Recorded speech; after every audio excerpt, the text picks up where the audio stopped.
TDP, Janasena అలాగే Bharatiya Janata party పొత్తుపై ఇప్పటి వరకు ఎలాంటి పురోగతి లేదనే చర్చలు మొదలయ్యాయి. అందులో భాగంగానే కేంద్రం అంటే కమల్నాథులు రిలీజ్ చేసినటువంటి తొలి జాబితాలో కూడా ఆంధ్రప్రదేశ్కి సంబంధించినటువంటి ఎంపీ అభ్యర్థుల పేర్లు ఇప్పటి వరకు రాని నేపథ్యంలో అసలు ఇప్పుడు సీట్ల సర్దుబాటు విషయంలోనే పొత్తు ఒక క్లారిటీ రాలేదా, లేదంటే అసలు పొత్తు ఉండే అవకాశం లేదా అనే అంశానికి సంబంధించి మనతో మాట్లాడేందుకు ప్రముఖ రాజకీయ విశ్లేషకులు అంకమరావు గారు మనతో ఉన్నారు. సార్తో మాట్లాడదాం. సార్ నమస్తే. సార్ నమస్తే కృష్ణ గారు. సార్, ఆంధ్రప్రదేశ్లో టీడీపీ, జనసేన అలాగే భారతీయ జనతా పార్టీ పొత్తు అసలు ఉంటుందా లేదా అనేది ఇప్పుడు సర్వత్రా చర్చనీయాంశంగా మారింది. మొన్న రిలీజ్ చేసినటువంటి భారతీయ జనతా పార్టీ తొలి జాబితాలో కూడా ఆంధ్రప్రదేశ్ నుంచి ఇప్పటివరకు ఎంపీ అభ్యర్థుల పేర్లను అయితే వాళ్ళు రిలీజ్ చేయలేదు. ఏంటి అసలు సీట్ల సర్దుబాట్ల విషయంలోనే పొత్తుపై క్లారిటీ లేదా, లేదంటే అసలు పొత్తు లేదా, ఉండే అవకాశం లేదా, పొత్తు ఉంటుందా అంటే ఏం చెప్తారు సార్? కృష్ణ గారు, ఇక్కడ రెండు అంశాలు మనం పరిగణలోకి తీసుకోవాలి. మొట్టమొదట భారతీయ జనతా పార్టీ, జనసేన కలిసి ప్రయాణం చేస్తున్నాయి. వాళ్ళు కలిసి ప్రయాణం చేస్తున్నారని చెప్పి ఇద్దరూ చెప్పుకుంటున్నారు. మేమిద్దరం కలిసే ఉన్నామన్నారు. ఈయన ఎన్డీఏలో ఉన్నానని చెప్పి ఈయన చెప్పారు. కానీ వాళ్ళిద్దరూ కలిసి ఎక్కడ కూడా కలిసి ఒక ప్రభుత్వ వ్యతిరేక కార్యక్రమాల్లో బహిరంగ పాల్గొన్న సందర్భం లేదు. మాట్లాడుకుంటానే ఉన్నారు, ఎవరు కాళ్ళు చెప్తానే ఉన్నారు. అధినేతలు, జనసేన అధినేత చెప్తున్నాడు, అట్లాగే భారతీయ జనతా పార్టీ గతంలో ఉన్నటువంటి అధ్యక్షుడు వారు చెబుతూనే ఉన్నారు. కానీ వాళ్ళిద్దరు కలిసి ప్రజా సమస్యల మీద పోరాటం చేసిన సందర్భాలు అయితే లేవు. విడివిడిగా చేశారే తప్ప ఒకే వేదిక పంచుకొని ఉద్యమ రూపేణ కావచ్చు, బహిరంగ సభల ద్వారా కావచ్చు వాళ్ళు ఏమీ చెప్పలేదు. కానీ నేను ఎన్డీఏలో ఉన్నానని పవన్ కళ్యాణ్ గారు చెప్తూనే ఉన్నారు, మా దగ్గరే ఉన్నారని వాళ్ళు చెబుతున్నారు. అది మాటల వరకే పరిమితం అయిపోయి వెళ్ళిపోతూ ఉంది. వాళ్ళు అప్పుడు ఈ చంద్రబాబు నాయుడు గారు కారాగారంలో ఉన్న సందర్భంగా పవన్ కళ్యాణ్ గారు వచ్చి కలిసి మేము ఎన్నికల్లో వెళ్తున్నాము, మాతో పాటు భారతీయ జనతా పార్టీ కూడా వస్తుంది అని అన్నారు. కలిసి ప్రయాణం చేస్తాము, ప్రభుత్వ వ్యతిరేక ఓటు చీలనేమో అని చెప్పని చాలా స్పష్టంగా చెప్పడం కూడా జరిగింది. దానికి చంద్రబాబు నాయుడు గారు కావచ్చు, లేకపోతే లోకేష్ బాబు గారు కావచ్చు, తెలుగుదేశం పార్టీ శ్రేణులు కావచ్చు వ్యతిరేకంగా ఏమీ మాట్లాడలేదు. ఒక రకంగా సానుకూలంగానే మాట్లాడారు. ఈ 6 నెలల కాలంలో 2 పర్యాయాలు చంద్రబాబు నాయుడు గారు అమిత్ షా గారితో, జేపీ నడ్డా గారితో కూడా మాట్లాడటం కూడా జరిగింది. అంటే సానుకూల సందేశాలు ఒకరికొకరు ఇచ్చుకుంటూ వెళ్తున్నారు. కానీ బహిరంగ మాత్రం ఇంతవరకు ప్రకటించాల. కానీ తెలంగాణ ఎన్నికల్లో భారతీయ జనతా పార్టీ, జనసేన కలిసే ప్రయాణం చేసాయి. ఆ తర్వాత తెలుగుదేశం పార్టీతో బహిరంగ పాల్గొన్నారు, సభలో సమావేశాల్లో పాల్గొంటున్నారు అని చెప్పిన వాళ్ళు భారతీయ జనతా పార్టీని వదిలిపెట్టలేదు. అలాగే భారతీయ జనతా పార్టీ వీళ్ళతో మాకు సంబంధం లేదు, వాళ్ళతో కలిసామని చెప్పట్లేదు. కాబట్టి ఈ 3 అంశాలు కనుక మనం పరిగణలో తీసుకుంటా ఉంటే అంతర్గతంగా వాళ్ళందరికీ కలిసి ప్రయాణం చేయాలనే కోరిక అయితే ఉంది. దానికి మించి భారతీయ జనతా పార్టీ ఆంధ్రప్రదేశ్ పదాధికారుల సమావేశంలో వాళ్ళ అభిప్రాయాలు తీసుకుంటే 95% మంది తెలుగుదేశం పార్టీతో కలిసి ప్రయాణం చేయాలనే కోరిక వెలబుచ్చారు. వాళ్ళు కూడా ఏదో కొంతమంది జగన్మోహన్ రెడ్డి గారి వీరాభిమానులు, తెలుగుదేశం పార్టీ అధికారంలో రాకూడదని కోరుకునే కొంతమంది భారతీయ జనతా పార్టీలో ఉన్న ఒక కొద్దిమంది నాయకులు, ఏళ్ల మీద లెక్కబట్టగలే నాయకులు తప్ప మిగిలిన వాళ్ళందరూ కూడా తెలుగుదేశం పార్టీతో కలిసి ప్రయాణం చేయాలని చెప్పని త్రికరణ శుద్ధిగా నమ్ముతున్నారు. కాబట్టి వాళ్ళు ఏంటంటే వాళ్ళది జాతీయ పార్టీ కాబట్టి జాతీయ స్థాయిలో పొత్తుల గురించి వాళ్ళు ప్రకటించేంత వరకు వీళ్ళు తొందరపడకూడదని చెప్పని వాళ్ళు మేలకుండా కూర్చున్నారు. కానీ కలిసి ప్రయాణం చేస్తారని చెప్పి క్షుణ్ణంగా వాళ్ళు చెబుతూనే ఉన్నారు, తెలుగుదేశం పార్టీ వాళ్ళు చెబుతున్నారు. అలాగే జనసేన అయితే బల్లగుద్ది మరీ చెబుతూ ఉంది. ఇక్కడ మీరు అన్నట్టు తెలంగాణలో ప్రకటించారు, మిగిలిన చోట ప్రకటించారు, ఆంధ్రాలో ప్రకటించలేదు అంటే పొత్తుకెళ్తున్నారనేది సంకేతమే కదా, లేకుంటే ప్రకటించి ఉండేవాళ్ళు కదా వాళ్ళు. కాబట్టి ఇక్కడ కూడా పొత్తు ఉంటుంది అనే సంకేతం భారతీయ జనతా పార్టీ కేంద్ర నాయకత్వం కూడా ఇచ్చింది. అందులో ఎలాంటి సందేహం అయితే లేదు. వీళ్ళు 99 మందిని అభ్యర్థులను ప్రకటించారు. 5 జనసేన అభ్యర్థులు, 94 మంది తెలుగుదేశం పార్టీ అభ్యర్థుల్ని ప్రకటించారు. లోక్సభ అభ్యర్థులు ఇంతవరకు ప్రకటించాల.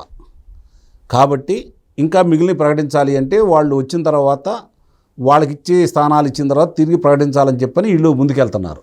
ఇక్కడ కూడా చాలా స్పష్టంగా అర్థమైపోయింది, భారతీయ జనతా పార్టీ వస్తుంది కాబట్టి వీళ్ళు ఆపుతున్నారు అనే విషయం ప్రజల్లో కూడా వెళ్ళిపోయింది. ఇప్పుడు ఆంధ్ర రాష్ట్ర పరిస్థితి ఎలా ఉందంటే కృష్ణ గారు, తెలుగుదేశం పార్టీతో కలిసి ఎవరు ప్రయాణం చేసినా చంద్రబాబు నాయుడు గారిని ముఖ్యమంత్రిని చేయాలనే కోరిక బలంగా ఉంది వీళ్ళకి, ప్రజలకి.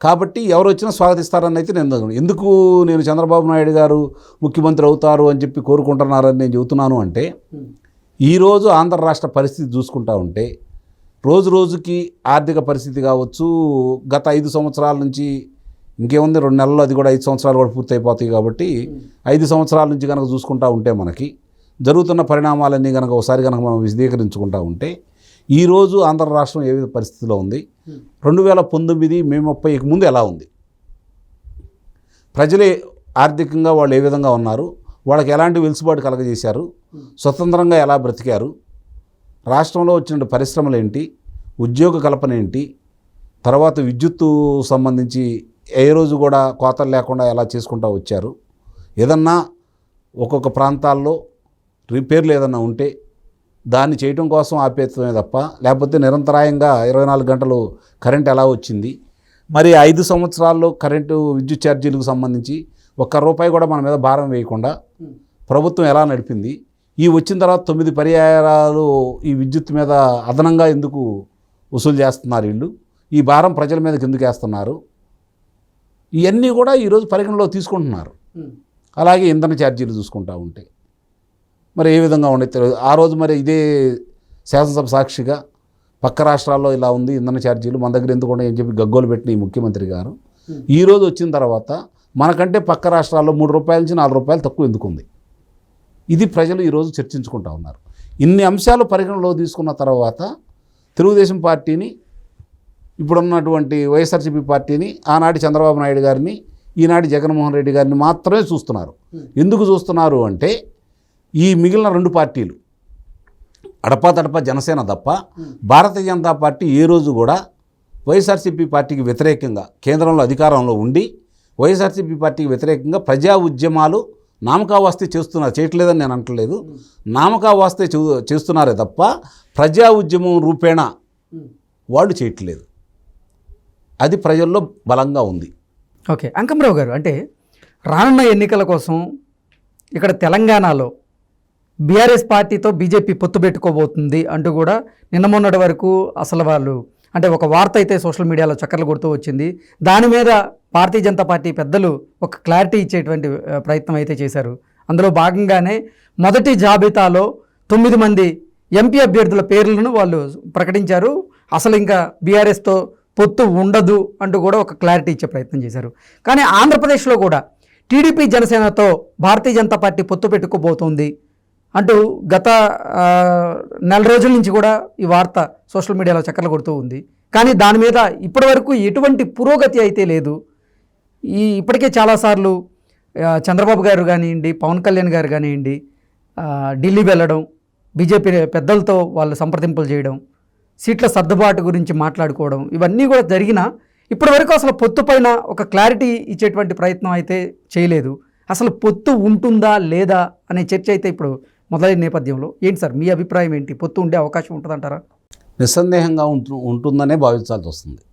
ఎందుకంటే అమిత్ షా గారు కూడా మొన్న చెప్పారు, పాత మిత్రులు రమ్మంటున్నాము, కొత్త మిత్రులను కలుపుకుంటున్నాము అని చెప్పని. మీరు అన్నట్టు తెలంగాణలో అభ్యర్థులను ప్రకటించారు తప్ప ఆంధ్రప్రదేశ్లో అభ్యర్థులను ప్రకటించలేదు అంటే దాని అర్థం ఒంటరిగా వెళ్ళటం లేదనే కదా. కాబట్టి దీన్ని బట్టి వాళ్ళు చాలా స్పష్టంగానే వాళ్ళ అభిప్రాయం చెప్పడం కూడా జరిగింది. వాళ్ళు ఏంటంటే మిగిలిన రాష్ట్రాలన్నీ కూడా దాని పరిస్థితిని అర్థం చేసుకొని మిగిలిన రాష్ట్రాల్లో వాళ్ళు ప్రకటించుకుంటూ వచ్చారు. అక్కడ మిత్రులు ఉన్నారు కాబట్టి సీట్లు సర్దుబాటుతోటి. ఇక్కడ తెలంగాణలో వాళ్ళు బీఆర్ఎస్ తోటి కలిసి వెళ్ళే ఆలోచన లేదు కాబట్టి వాళ్ళు ప్రకటించారు. ఇక్కడ కలిసి వెళ్తున్నామన్న అభిప్రాయం ఉంది కాబట్టి వాళ్ళ అభ్యర్థులను ప్రకటించలేదని అయితే నేను భావిస్తున్నాను. నిన్న మొన్న జరిగినటువంటి పదాధికారులకు సంబంధించి అందరి అభిప్రాయాలు మళ్ళీ తీసుకుంటున్నారు వాళ్ళు. దాంట్లో కూడా వాళ్ళందరూ కూడా కలిసి ప్రయాణం చేయాలని కోరుకుంటున్నారు. అట్లాగే పవన్ కళ్యాణ్ గారు పదే పదే కూడా చెబుతున్నారు. దాన్ని తెలుగుదేశం పార్టీ వాళ్ళ అధినాయకత్వం కావచ్చు, శ్రేణులు కావచ్చు, ఎవరు కూడా ఖండించకపోవడం అనేది శుభ సంకేతంగానే భావించాలి. కాబట్టి కలిసి ప్రయాణం చేస్తున్నారు. ప్రజలు ఏం కోరుకుంటున్నారనే దాని మీద పార్టీలు కూడా ముందుకెళ్తూ ఉన్నాయి.